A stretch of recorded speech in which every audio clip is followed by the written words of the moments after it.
how long does spine surgery recovery really take? You've had spine surgery or you're considering it, and the big question is, how long will it take to get back to normal? The truth is, recovery isn't one size fits all. In this video, I'll break down exactly what to expect after surgery week by week, month by month, so you're not left guessing. Hi, I'm Dr. Deeptee Jain. I'm an orthopedic spine surgeon. I've guided thousands of patients through spine surgery recovery, and I know how confusing and scary it can be. If you're looking for clarity, support, or real answers, be sure to subscribe weekly for videos just like this one. So how long does recovery after spine surgery really take? And this is a very common question that I get. Well, first of all, it depends on your procedure. Spine surgery is a very vast field. There are smaller, simpler procedures like a lumbar decompression. You might have heard of a microdiscectomy. And that kind of recovery is much shorter than, let's say, a spinal fusion. A spine fusion can take up to 1 full year to recover from. It actually also depends on how your spine surgeon performs the surgery and what very specific surgery you're having. So if you're having 1 level fused in your spine, that's very different than having, say, 6 levels fused in your spine. Don't worry, I'll walk you through the typical healing stages for each so you can know where you stand. Ultimately, keep in mind your surgeon is the best person to answer a lot of these questions, as every spine surgeon does things slightly differently. So first, let's talk about a lumbar decompression. Most surgeons will perform lumbar decompressions like a microdiscectomy or a laminectomy, these might have been words that you've heard, as an outpatient. Outpatient means come and go surgery. You come in for surgery and you go home the same day. This may be done at a hospital or it may be done at what's known as an ambulatory surgery center. The recovery for a lumbar decompression is typically faster than that for a fusion. I've had patients return to work in a few days, depending on what they do, and I've also had patients take a full 6 weeks off of work.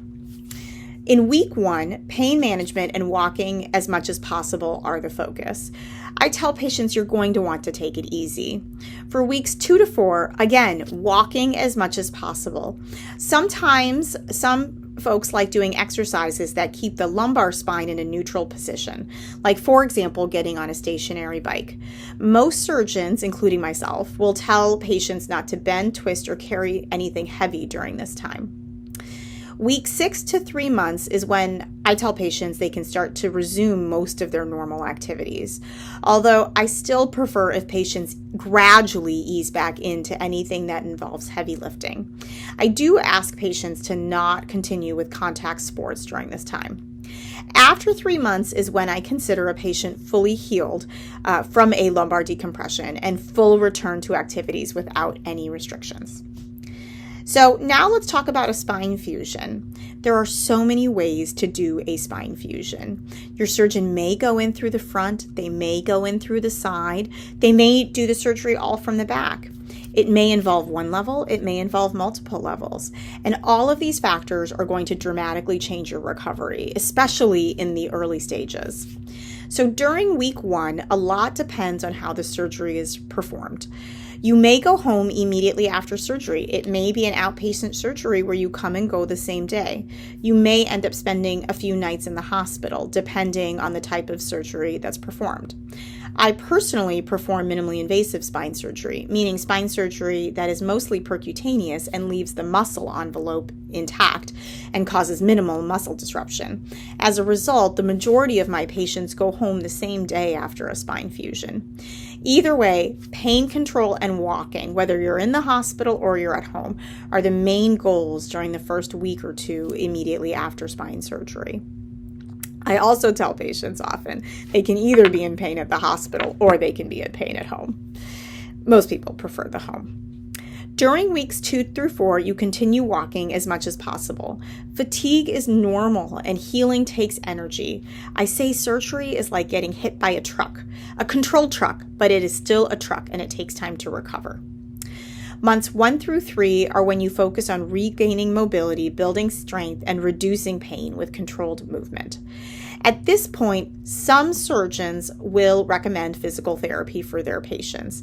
I typically don't necessarily recommend physical therapy, although many of my patients choose to undergo therapy.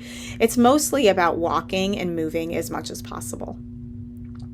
Months 3 through 6, most patients at this point have returned to work. And the return to work question is a very common question I get.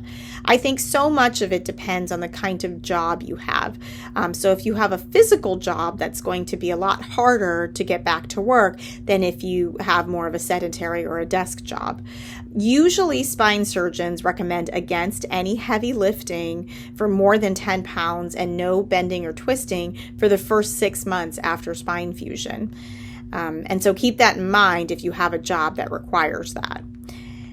Most patients have started driving again. That's another common question I get. When can I start driving? I tell patients you can drive as soon as you are no longer taking opioid medication.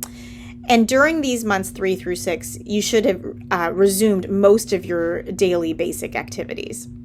Months 6 through 12. This is when you're feeling pretty good, but the real healing is still happening because the bones during a spine fusion take about a year to actually fuse together. The muscles are able to recondition and the confidence in your spine returns. For spinal fusion patients, this is when the full fusion is actually often confirmed on imaging. And imaging can be x-rays usually. Sometimes surgeons will also get a CT scan to confirm the fusion.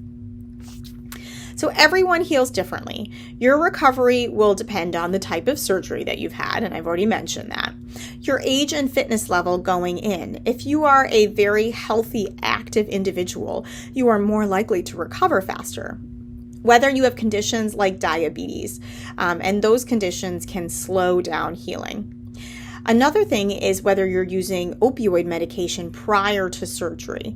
We know that patients who are on opioids before surgery have a longer hospital length of stay because pain control can be a challenge after spine surgery. Patients also do ask me, as I mentioned, physical therapy. Physical therapy is variable among surgeons. Some spine surgeons recommend it. Some have patients who choose to undergo physical therapy and others who don't. Mindset matters. Staying positive and staying active is the best thing that you can do for your spine, including after spine surgery. So full recovery doesn't actually mean that the incision is healed. It means that your pain is a lot better. And I tell patients I expect them to come back to their 6-week mark better than where they started. Their mobility and strength are restored, and you've returned to your normal activities safely. For fusion patients, it also means that the vertebrae have actually fully fused into one solid bone, and that process really can take up to a year. So when should you call your surgeon? Watch for warning signs like increasing pain after the first few days or pain that's getting worse, redness or pus at the incision site, numbness and weakness in your legs that wasn't present before surgery. Fevers or chills. Fevers or chills can be a sign of an infection or other types of complications that can happen after spine surgery. So to recap, recovery time depends on the type of surgery you're having. If you're having a lumbar decompression, about 3 months is what I consider full recovery. If you're having a spine fusion, it can take up to a year. Consistent movement is key to getting better. Staying active as much as possible, getting up and walking the same day of surgery. Everyone heals at their own pace, and that's okay. You're not necessarily ahead or behind, but you're healing at your own pace.